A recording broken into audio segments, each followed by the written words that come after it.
So thank you for having me in this conversation. The motivation behind bringing out a very ambitious EV policy is, I think, the environmental imperative that we have, not just in Delhi, but if you think about it, the entire country is in the midst of an air pollution crisis.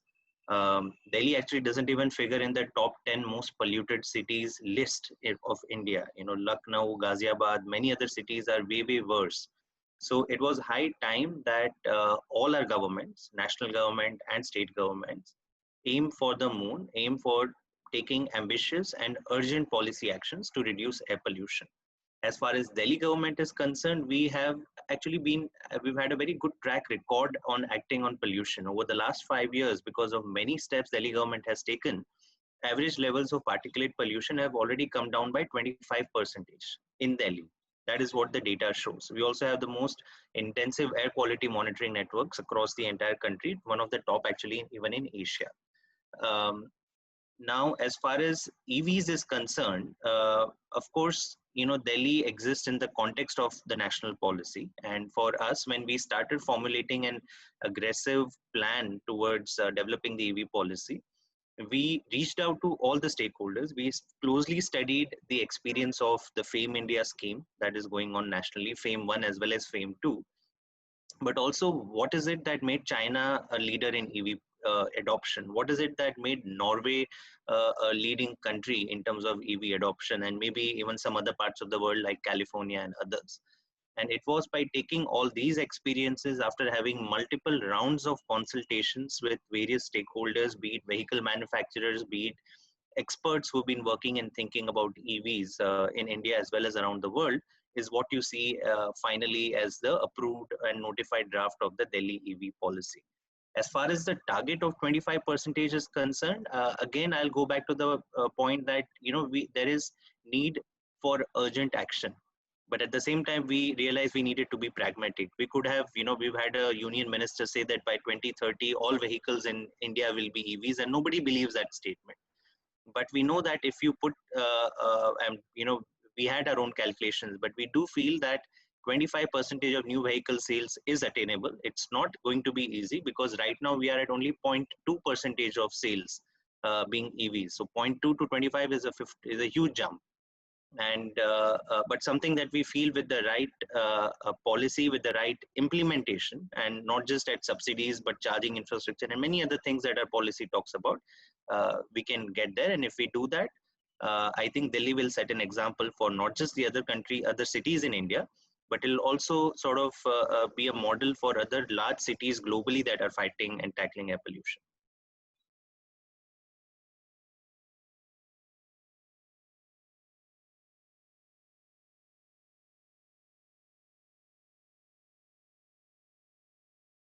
No, so see, the Dialogue and Development Commission, the body that I had in Delhi government, is the think tank of Delhi government. And we set up a team to actually gather and do this kind of policy research. The job that we do in the think tank is essentially ensure that our policies are informed by evidence, but are also informed by experiences of the stakeholders in the industry. And we realize that good policies cannot be made in closed rooms. You need to talk to stakeholders, and especially in an area where it's not about building a road or a flyover, which government can do by itself. Reducing air pollution, increasing the adoption of EVs is something that will need participation of all stakeholders. And that is why we went through this laborious, I must say, process, but a much needed process. And it started by putting out a draft policy. I think it was in November of 2018 that we put out a draft policy. And then we did a national stakeholder consultation, a formal round of discussions in Delhi, where people from all over the country joined us in person. It was a day-long conference and an event.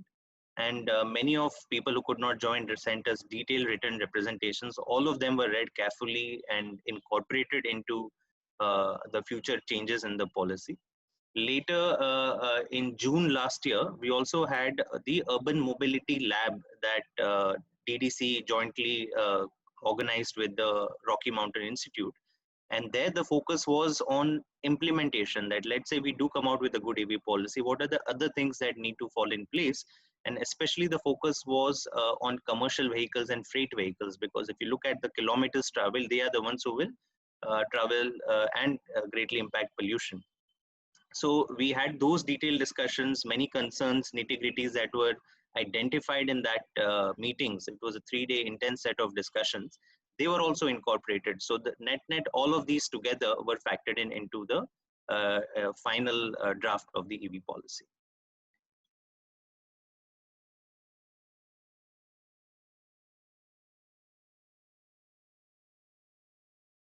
See, we will need to engage and involve the people of Delhi in almost a public movement towards EVs. Delhi government has done this very successfully in a few other domains. The most recent example is how we have collectively fought dengue over the last year, where we had 0 deaths in dengue in the entire city. 4 or 5 years back, we had 60 deaths and thousands of cases that happened by involving people in a public campaign. Now, once that the EV policy will start being rolled out and implemented, we do plan to have a very intensive communication and a campaign to ensure that every person in Delhi is aware about not just the benefits of EV, but how easy and how economic it is to actually own and maintain an EV. And especially when it comes to two-wheelers, we are actually in a very exciting point in time when the vehicle models, the kinds of various options that consumers have are actually quite good. And by linking the scrapping incentive also with the two-wheelers, Delhi government's policy has made it an even more attractive proposition. At the same time, I would say that the private sector also has been a little wanting in terms of doing this kind of communication. When it comes to traditional vehicles, you see, like numerous ads, corona, no corona, slow down, no slow down. You will see automobile ads always in your papers and in your television.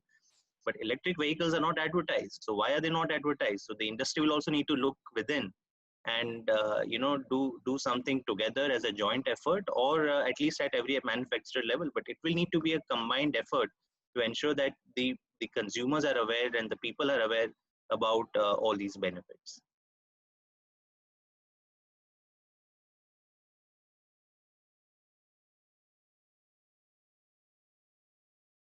I think we might be the first state where our EV policy explicitly mentions in detail our entire strategy for charging infrastructure. And this shows the commitment that we actually have to make the target and the goal of 25% EVs happen.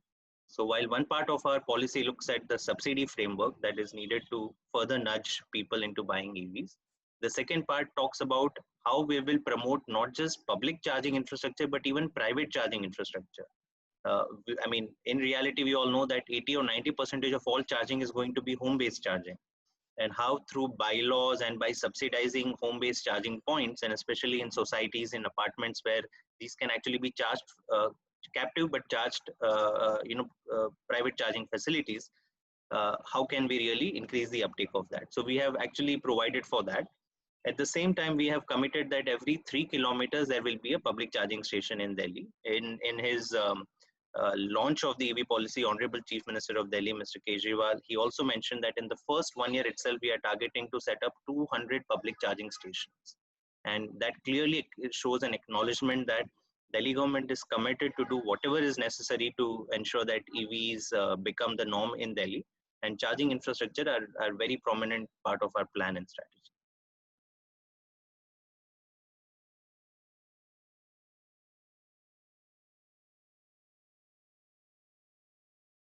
Very rightly said, and our policy very rightly puts the emphasis on shared mobility as well as commercial goods vehicles, the freight vehicles, as the primary targets for EV adoption. For example, electric autos, there are hardly any electric autos in the streets today, anywhere in the country. We have initiated an open permit system for electric autos. And the idea is to signal that this segment is welcome and we want to boost this particular segment. Similarly, electric rickshaws find mention very prominently in our electric vehicle policy. Third, for the first time, we have actually allowed bike taxis to operate inside Delhi only if they are electric bikes. Again, that shows a commitment that yes, in a city like Delhi, last mile connectivity is very crucial. And public transport, we are expanding the reach and the accessibility of public transport, but these last mile shared mobility providers also are a very important part of our ecosystem. And we want to promote clean transport as far as this is concerned.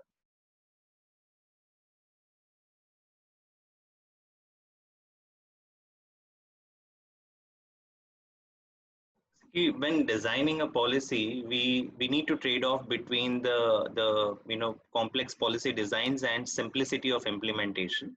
At when we released the draft EV policy of Delhi, we actually sort of were thinking of a model where we actually incentivize, if you use an electric cab versus a non-electric cab, you get a per trip concession of 10 rupee or 20 rupees, I forget. But we realize it's very complicated to administer these kind of incentives. So for now, since this is the first such policy that has come out, there is going to be a lot of effort that is going to be involved to even implement the provisions we have, because there is no precedence to the kind of things that we are trying to do here in Delhi. But we are open to other ideas, and this is not a fixed sort of a thinking that we are putting in place. This is starting off hopefully a large transition towards electric vehicles. And during the coming months and years, if we feel that there are more measures that are required to promote usage of electric vehicles, not just ownership, the government is certainly open and we will consider.